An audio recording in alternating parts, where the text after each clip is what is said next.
The pressure is rising inside the White House, and the reason is simple. Americans are losing confidence in President Donald Trump's handling of the economy. Despite insisting for months that the cost of living crisis was exaggerated and even calling affordability concerns a con job, Trump is now scrambling to respond, especially after Republican losses in last week's elections. His newest idea? A $2,000 subsidy for most Americans. But experts say the math doesn't add up. According to economists, tariff revenue isn't nearly enough to fund such a plan. Even if only households under $100,000 qualified, the minimum cost would hit $300 billion, far more than current tariff income.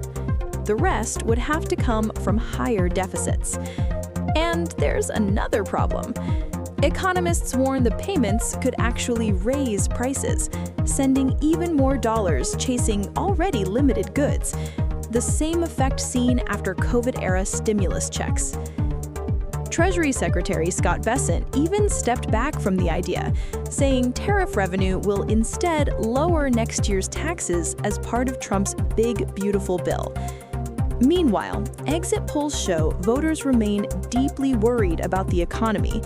Candidates like Zoran Mamdani in New York, Mickey Sherrill in New Jersey, and Abigail Spanberger in Virginia all ran and won on affordability, and that's shaking the Trump team.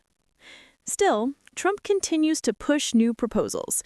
One of them, 50-year mortgages. He says it would make buying a home easier, but even members of his own party call it a gift to banks, not families, forcing homeowners to pay far more in interest and likely never own their homes outright.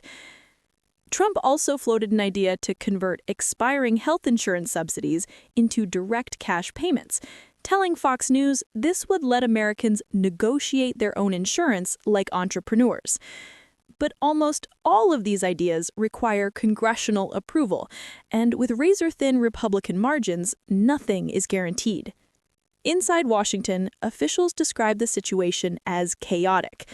Some say the administration is throwing every idea at the wall to see what sticks. Public frustration isn't helping.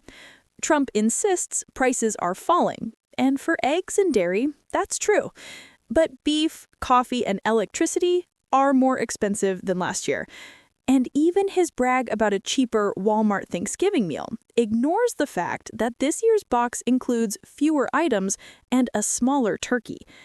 At the same time, the Trump administration is fighting in court to end food aid during the government shutdown, while spending billions on White House renovations. It's an ironic twist. Just 4 years ago, Biden faced the same problem. Strong economic data, but a public that simply didn't feel it. Trump successfully used that disconnect to win the 2024 election. Now he faces the very same challenge. As Republicans look ahead to the next election cycle, they're watching closely. Can Trump convince Americans that the economy is truly improving, or will negative public sentiment cost his party again?